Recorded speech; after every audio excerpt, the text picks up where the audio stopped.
400,000 views on my tournament loadout video on Out of Darts TikTok is crazy. I'm Kale, aka King of Games. My team is Nebula. This is actually, it may look like a seagull, but this is my custom cut worker Harrier. I did not expect that video to go as crazy as it did. And as of late, my #1 requested video is to show you guys how I built that. So today, that's exactly what we're gonna do.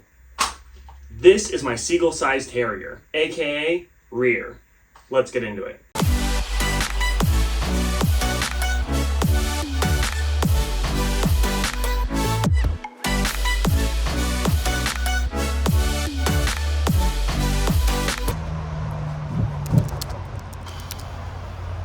Okay, I've got a huge problem.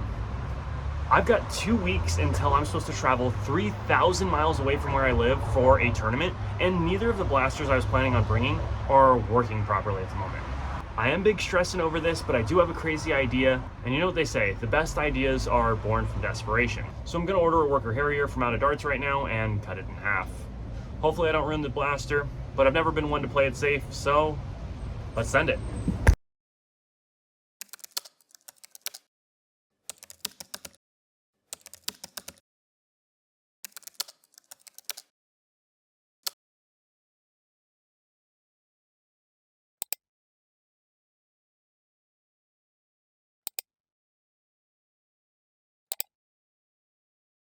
Now the blaster isn't going to be here for 2 days, but there's still plenty for me to do right now. First, the issues that are plaguing the two blasters. For the Val-M, there's not necessarily an issue with the blaster itself. We've just switched over to 1.2 gram darts, which are heavier, which makes the blaster fire at a lower velocity. And this is also true for the Seagull.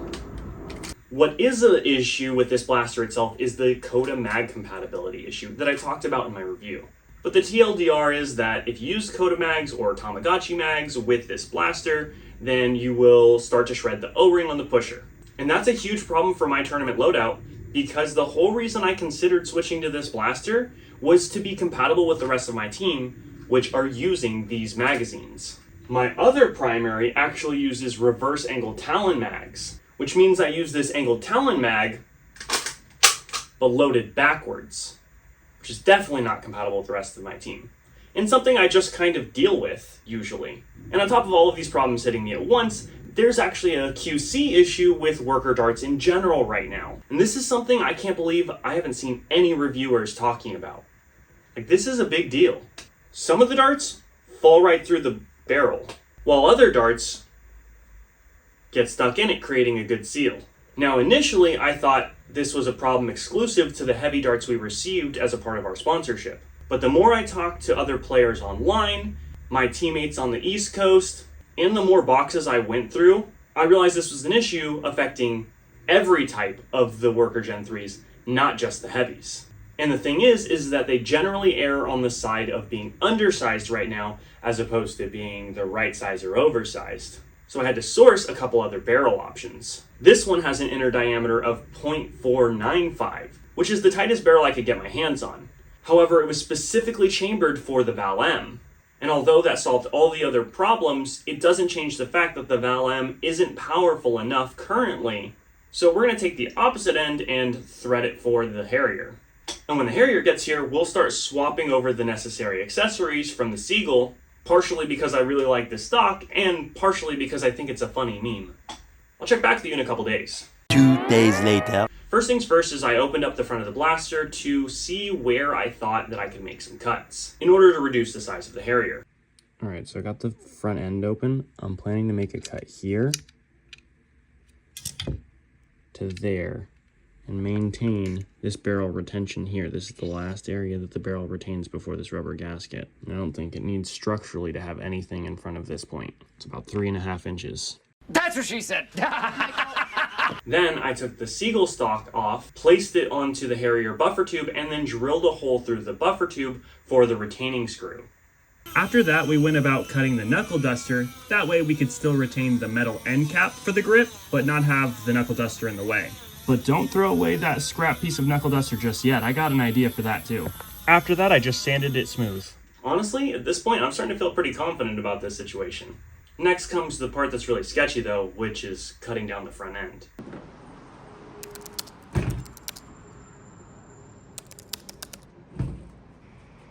Okay, first things first, we're going to take that Allen key that's located in the back of the buffer tube on the Harrier, and we're going to use it to disassemble the blaster. Now, I'd probably recommend doing it in the opposite order of that I did it here. I'm not even sure why I did this. I just got a little overexcited to get it open. Also, be careful when you're undoing the screws that you separate them because they are different sizes in the front end. After that, I started taking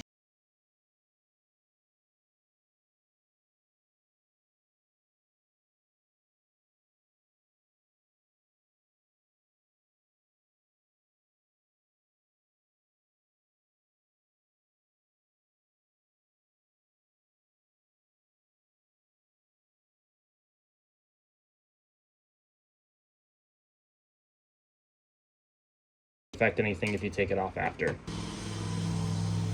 Man, look at all that wasted space in there. Okay, we're gonna pull the entire assembly for the pump sled and priming bars out. Set it to the side. And you could probably use a Dremel if you wanted to do this faster, but I thought a handsaw would just be a little bit cleaner of a job. The other thing is that I definitely recommend you do this in 2 halves.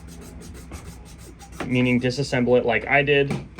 Don't put the ends together and try to cut them at the same time, because then you won't be able to see the walls that are inside. Looking back at this video, I see that there's a little bit of a pattern at the nose that I kind of wish I'd left. Now on the other side, I cut like right up against the wall, and you'll see right here that pattern that I'm talking about. See how one side has like protrusions? I'm going to sand it down so it's flat. Since I cut one side shorter than the other, I didn't really have a choice. I had to do it this way. But if I were to do it again, I think I would leave a little bit of extra material to keep that pattern that was on one side. Once you've held it together and then sanded it flat, then it's time to reassemble the blaster.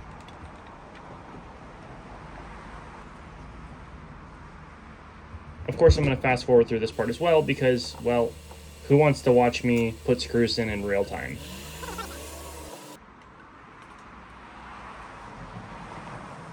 Alright, now that we've got the blaster reassembled, you're going to see that the Picatinny rail on top, that's metal, is too long now.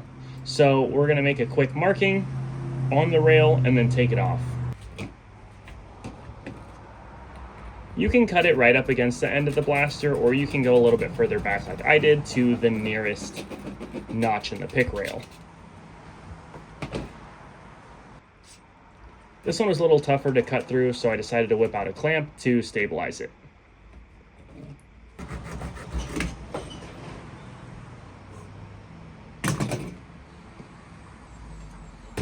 Now we just gotta sand the front end so we don't have any burrs cut our hands or anything. I'm gonna put it back on the blaster, see how it looks.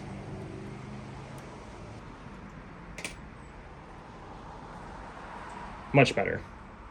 So there's still a ton of work to do on the blaster, but right now I've got it reassembled because I caught an invite from Joe at Xbox Games to come play a scrimmage at his house. And although the purpose of this build is to go higher than the Seagull is capable of going, I also want to see if I can go as low or lower in FPS as the Seagull does. Previous to cutting off the nose, it simply couldn't take as short of barrels as the Seagull can. And in my review, you guys saw that it wasn't really easy to get the blaster under that 170 to 165 area.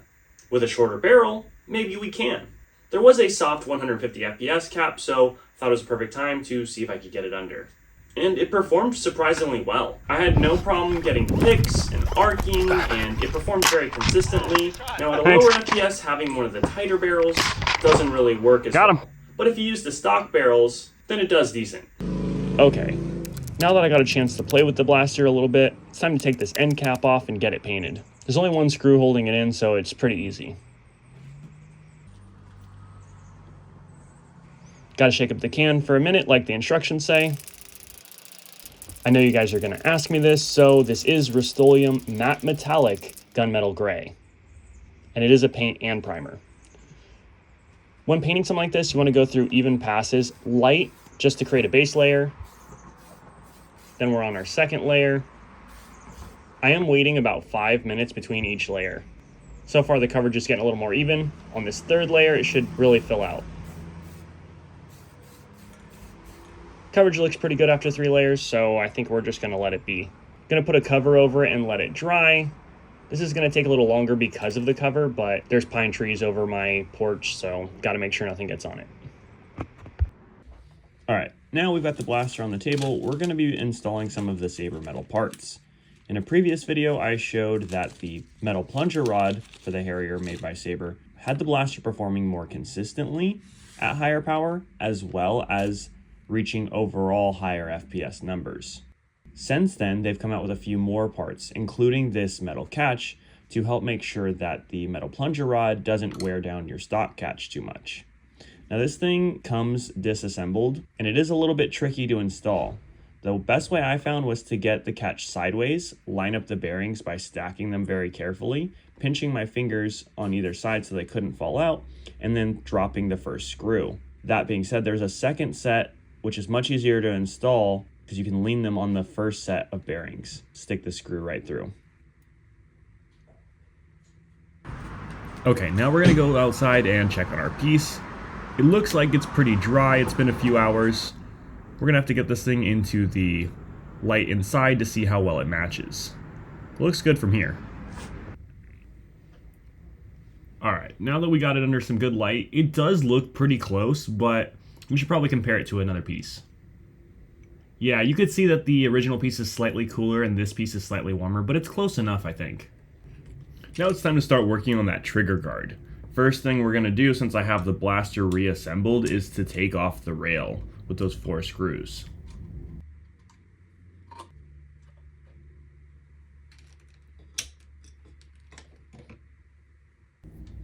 And then of course I've gotta take apart the front half of the blaster, those 2 screws there, set that aside, and I'm gonna be taking off the seagull stock as well, so I can get the shell apart.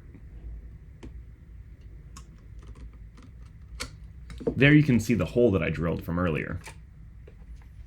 Now we gotta take off this grip, and don't worry about being a little rough with this thing. It is pretty resilient, and it's kind of tough to take off. The best way I've found is to peel back from the top, and then kind of turn it almost like inside out. I also wouldn't worry about ripping this, not just because it's resilient, but because a replacement is easily purchasable on Outer Dart's website for like a few dollars. Another little tip or trick is that when you're taking out the springs is to stick your finger into the mag well to pull it forward. Sometimes that little rubber bit at the end can cause it to get stuck or stay in there. All right, now we're gonna continue with disassembling the blaster. The back half, just like the front half, has screws of different lengths, so I would try to sort them out if you can and remember where they are. There is a way to tell which ones are which if you didn't do this, but it's kind of a pain in the butt. And as you can see, I don't really feel like doing that again, so I'm keeping them sorted from here on out.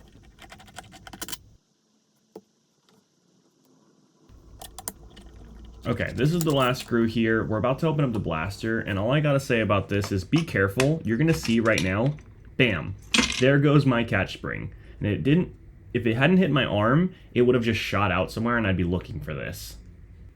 Also, pro tip, grab all of your lubricated bits and throw them in a plastic bag so they don't get little bits when you're cutting the shell.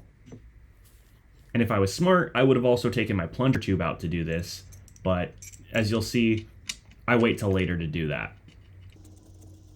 Okay, so what I'm doing here is basically just throwing a screw in the knuckle duster in the reverse position and then drawing around it to see what areas I need to cut the shell. Basically, I want it to line up and create a new trigger guard. Luckily, I only make this first cut before realizing how dumb it is to leave the plunger tube in while I'm doing this. Trust me, you do not want plastic bits inside your plunger tube. That is going to cause some problems.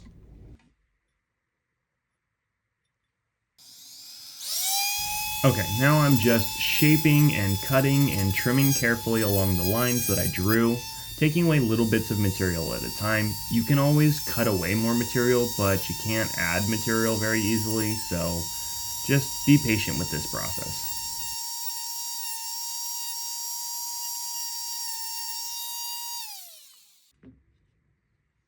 I'm lining up here and realizing that it's time to cut the rest of this knuckle guard down to size. After the first few cuts, I should have realized this, but it's not a good idea to do this part inside, especially on my mat. I'm getting metal flakes everywhere. So I decided to take it outside. A few moments later. Now that I got it cut, we're going back inside, trimming more.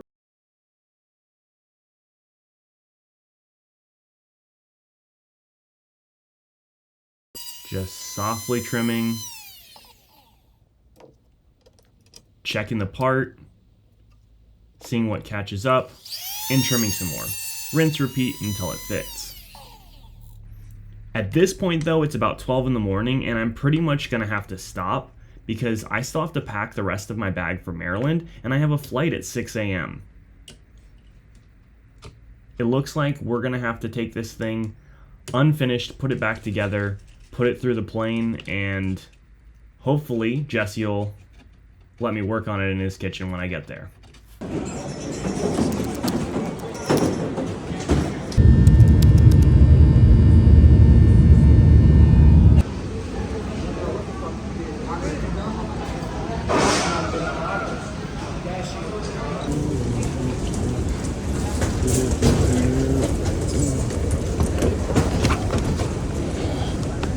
And this thing's heavy. All right, and away we go. All right, so I'm here in Maryland. It's the day before the tournament, and I've got a few finishing things to do to this blaster, and we're running out of time. I'm not gonna be able to get everything on camera because I'm not in my own place, but basically what you can see is that I've started cutting in the trigger guard area. I have the blaster reassembled, but not with the grip here. Because I still have to open it back up. I installed the catch, which was really easy. You just put the new one in where the old one was. And then I cut this down, this piece of the knuckle duster.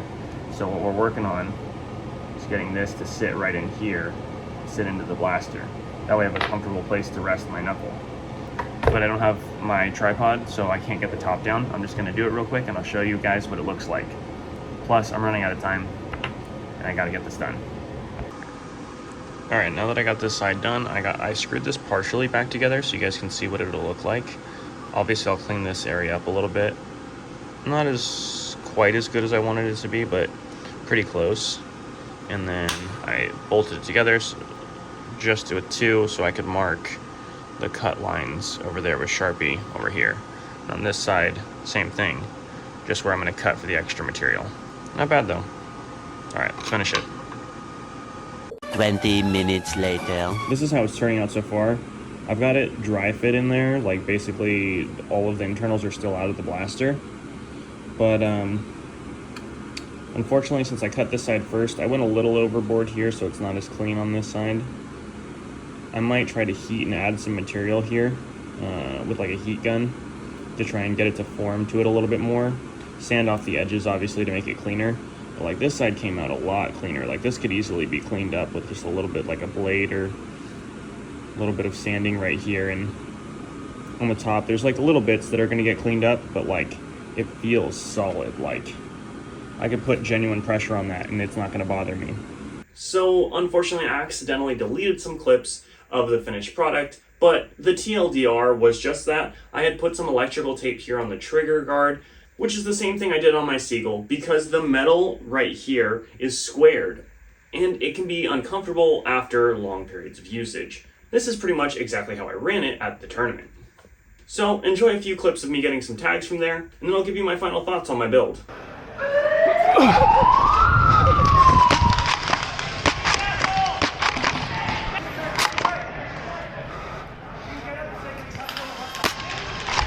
Watch your cross! Watch your cross!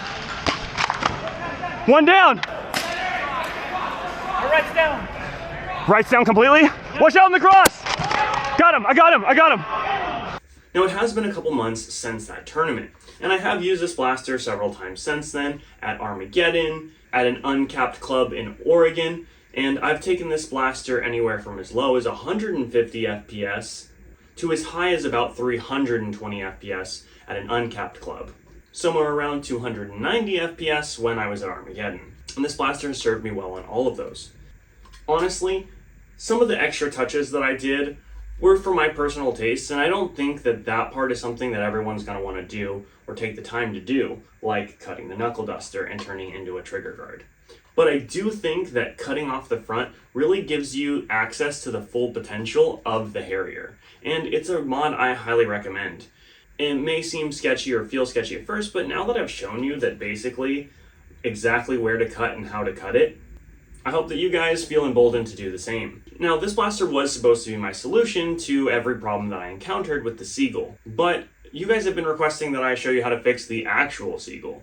So I'm going to go ahead and do that in an upcoming video, and I'm also going to be just modding it in general, and it's going to be a just general tasteful mod video on it, which will include the mag release fix for Codas. I've also got a ton of blasters that I need to cover, including the SBL2, all of the new pro blasters from Nerf, like the Torrent and the Sender. I also need to cover the Venom, which is one of the ones that I was most excited for, and a ton of other stuff.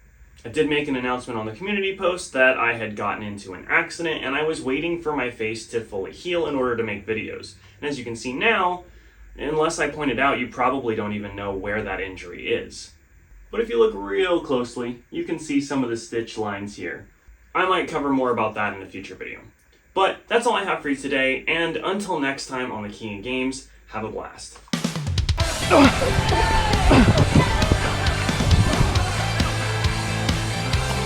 He's down.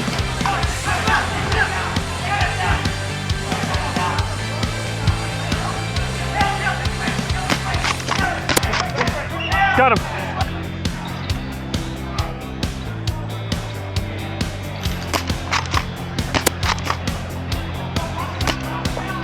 Hey, move up, move up. There's one on the left. We need, right down, take it left, take it left. Go, go, go, go. Go, go, go.